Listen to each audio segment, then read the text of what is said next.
آج سے تقریباً 157 سال پہلے 30 مئی 1866 کو مولانا قاسم نانوتوی کے ہاتھوں دنیا کی تیسری سب سے بڑی اسلامک یونیورسٹی دارالعلوم کی بنیاد سہارنپور دیوبند میں رکھی گئی تھی۔ یہ مصر اور مدینہ یونیورسٹی کے بعد دنیا کی تیسری سب سے بڑی اسلامک یونیورسٹی ہے۔ یہاں دنیا بھر سے طالب علم اسلامک تعلیم کے لیے آتے ہیں۔ اس یونیورسٹی کے علماء اکرام 1857 کے انقلاب میں بھی موجود تھے۔ 10 مئی 1857 کو شاملی کی جنگ میں برٹش فوج کے خلاف مولانا امداد اللہ مہاجر مکی اور مولانا رشید احمد گنگوہی کے ساتھ مولانا قاسم نانوتوی بھی شامل تھے۔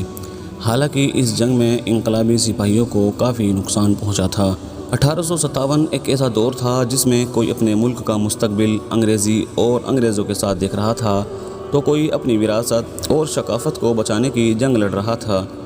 ایک طرف سر سید احمد خان تھے جنہوں نے مسلمانوں کو انگریزی زبان اور مغربی تہذیب سے جوڑنے کے لیے علی گڑھ مسلم یونیورسٹی کی بنیاد رکھی، تو وہیں دوسری جانب مولانا قاسم نانوتوی تھے جو انگریزی زبان اور انگریزوں کے سخت خلاف ہوا کرتے تھے۔ آپ نے اسلامک تہذیب کو بچانے کے لیے دارالعلوم دیوبند کی بنیاد رکھی۔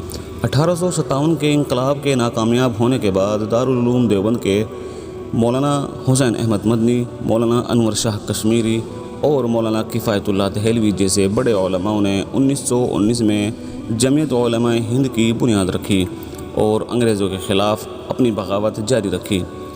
اس بغاوت کی وجہ سے مولانا حسین احمد مدنی، مولانا عزیر الحکیم نصرت، مولانا وحید احمد سہیت کئی علماء کو انگریزوں نے جیل میں ڈال دیا تھا اور کئی علماء کو ملک بدر بھی کر دیا تھا۔